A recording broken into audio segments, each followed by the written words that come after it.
अस्सलाम वालेकुम दोस्तों आज की वीडियो में बात करेंगे कि परवेज़ खटक का झूठ बेनकाब हो गया है। इमरान खान फिर सुर्खरू हो गए हैं। पाकिस्तान में आज तक कितनी अनहोनियां हुई हैं, इन पर बात करेंगे। नून लीग का पत्ता कट गया, इमरान खान की गिरफ्तारी मुतवक्के। तो दोस्तों, परवेज़ खटक साहब ने कल एक प्रेस कॉन्फ्रेंस की और इमरान खान साहब पर और पीटीआई पर उन्होंने बहुत ज़्यादा संगीन इल्ज़ामात लगाए। उनका कहना था कि 9 मई की प्लानिंग इमरान खान ने खुद की थी कि 9 मई को ये किया जाएगा। लोगों को टास्क दिए गए, लोगों को जिम्मेदारियां दी गई कि फ़लाँ ने इस जगह पे आग लगानी है, फ़लाँ ने इस जगह को जलाना है, फ़लाँ ने जहाज़ को जलाना है, फ़लाँ ने जिनाह हाउस को जलाना है। इस तरह की परवेज़ खटक साहब पाँव जोड़कर झूठ बोल रहे थे। जो उनको पढ़ाया गया वही झूठ बोल रहे थे। लेकिन दोस्तों, हकीकत यह है कि ये प्लानिंग जिनकी होती है उल्टा उनके गले में पड़ जाती है कि झूठ हमेशा झूठ के पाँव नहीं होते। ये मिसाल किसी ने खूब दी है। दोस्तों, इमरान खान साहब मेरे ख्याल गिरफ़्तार हो चुके थे 9 मई से पहले। क्या इमरान खान की गिरफ़्तारी, क्या इमरान खान ने खुद अपने आप को गिरफ़्तार करवाया था? क्योंकि परवेज़ खटक के मुताबिक इमरान खान ने ये प्लानिंग की हुई थी। तो जनाब, क्या इमरान खान ने खुद रेंजर को हुक्म दिया कि इमरान खान को गिरबान से घसीट कर पुलिस वैन में डालें? अहाता अदालत में घुसकर रेंजर इमरान खान को घसीट कर डंडे सोटे मार कर उसको पुलिस वैन में डाले। तो मेरा ख्याल परवेज़ खटक साहब का कहने का मतलब ये है कि हुकूमत भी इमरान खान के इस प्लान में मुकम्मल शामिल है। क्योंकि ना तो रेंजर इमरान खान के कंट्रोल में है और ना ही राणा सनाउल्लाह साहब जिनके कंट्रोल में रेंजर है, कि इन दोनों ने इमरान खान की बात मानी हो। और इमरान खान ने क्योंकि प्लानिंग की हुई थी कि मुझे गिरफ़्तार करेंगे, तुमने फिर आग लगानी है, तुमने मुश्तिल होना है, तुमने जत्थे लेकर सरकारी इमारतों में घुस जाना है। तो दोस्तों, ये परवेज़ खटक साहब सरासर झूठ बोल रहे हैं। हालांकि हकीकत यह है कि प्लानिंग इनकी थी कि इमरान खान को इस तरह गिरफ़्तार किया जाए कि अवाम को गुस्सा आए।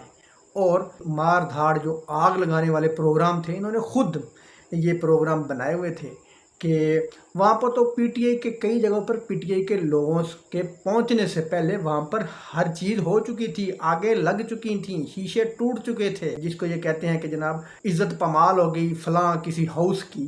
तो ये पहले इज़्ज़त पामाल हो चुकी हुई थी। आवाम के लिए गेट किसने खोले?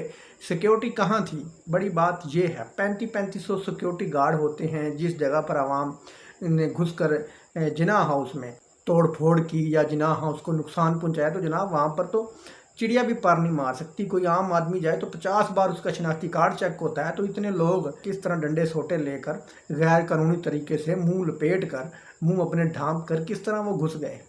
तो परवेज़ खटक साहब, आपने ये प्रेस कॉन्फ्रेंस करने से पहले ज़रा सोच लेना था कि जो आप बोल रहे हैं क्या ऐसा हो सकता है? जनाब, झूठ भी अक्लमंदी से बोला जाता है। जिस तरह के आप झूठ बोलते हैं वो 2 मिनट में आवाम पकड़ लेती है।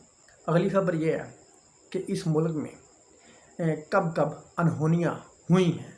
तो सबसे पहली अनहोनी हुई मोहतरमा फातिमा जना के कत्ल के वक्त। कोई लोगों ने एहतजाज नहीं किया। उसके बाद अनहोनी हुई जब 1971 में जब इस मुल्क को 2 टुकड़ों में तकसीम कर दिया गया, कोई आवाम बाहर नहीं निकली। उसके बाद भुट्टो साहब को तख्तादार पर लटका दिया गया, थोड़ी बहुत आवाम निकली, लेकिन अनहोनी नहीं हुई। इमरान खान साहब की हुकूमत आई, इमरान खान साहब के ख़िलाफ़ साजिश हुई, हुकूमत से हटाया।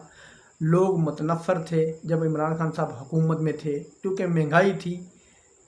लेकिन जब हुकूमत से हटाया गया तो इस तरह की अनहोनी पहले कभी नहीं हुई कि जिस तरह की इमरान खान को हटाने के वक्त अनहोनी हो गई। इधर इमरान खान को हटाना था और लोगों ने वावेला मचा दिया। लोगों ने पूछना शुरू कर दिया कि जनाब इमरान खान को किस जुर्म में हटाया गया है। लोगों ने ये पूछना शुरू किया। तो दोस्तों, ये वाली अनहोनी पहले पाकिस्तान में कभी नहीं हुई कि किसी लीडर को हटाने पर इतनी जल्दी आवाम का रिएक्शन आ जाए। दोस्तों, अगली खबर ये है कि कल का दिन बड़ा ही अहमियत का हामिल दिन है। कल के दिन हो सकता है कि इमरान खान को गिरफ़्तार कर लिया जाए या 6-7 दिन के अंदर इमरान खान को गिरफ़्तार किया जाए। बड़े फैसले मुतवक्के हैं, बड़ी तब्दीलियाँ, बड़े ऐलानात, बड़ी गिरफ़्तारियाँ, बड़ी रिहाइयाँ, बड़ी प्रेस कॉन्फ्रेंसेस, बड़े बड़े रहनुमाओं की प्रेस कॉन्फ्रेंस। कुछ लोग पीटीआई को छोड़ेंगे और कुछ लोग पीटीआई को वापस ज्वाइन कर सकते हैं कल के दिन के बाद, और कुछ लोग तो अभी भी पीटीआई को जो वापस ज्वाइन करने के लिए तैयार हैं, लेकिन वो कल के दिन का इंतज़ार कर रहे हैं कि कल के दिन कौन सा बड़ा सियासी धमाका होने वाला है। इसके बाद ही हम अपने रास्ते का तयन करेंगे कि हम किस रास्ते पर जाएं, क्योंकि पीटीआई का रास्ता आसान नहीं है। हर बंदा पीटीआई के रास्ते पर नहीं चल सकता।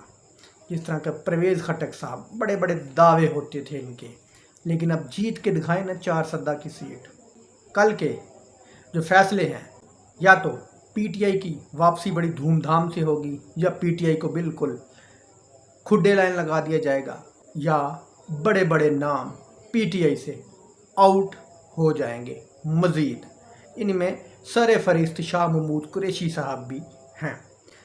आईएमएफ का मुआहदा हुकूमत को बहा कर ले जाएगा। आईएमएफ के मुआहदे के अंदर जो जो आवाम के ऊपर उन्होंने जुल्म किया है, जो जुल्म होना है, आइंदा आने वाले कुछ दिनों में ये मुआहदा पूरी पीडीएम को बहा कर ले जाएगा। आपको जाते जाते एक ख़बर दे दूँ कि नून लीग का पत्ता कट चुका है। नून लीग को अगले इक़्तिदार में कुछ भी नहीं मिलने वाला। किसी भी सूबे में नून लीग को कोई हिस्सा नहीं मिलने वाला। रही बात जरदारी साहब की, तो जरदारी साहब अपने आप को बरियो ज़िम्मा ना समझे। जरदारी साहब इस हुकूमत का हिस्सा हैं। जरदारी साहब की वजह से इस पाकिस्तान का ये हाल हुआ है, क्योंकि अगर जरदारी साहब ना इनके साथ मिलते तो इनकी हुकूमत ना मिल होती और मुल्क का ये हाल ना होता और आवाम का ये हाल ना होता। तो जरदारी साहब अपने आप को बरियो ज़िम्मा मत समझे कि पीपल्स पार्टी को अगर नून लीग का पत्ता कट रहा है तो जरदारी साहब खुश ना हो कि पीपल्स पार्टी को कुछ मिलने वाला है। दोस्तों, वीडियो अच्छी लगी तो लाइक करना, चैनल को सब्सक्राइब करना। अल्लाह हाफिज़।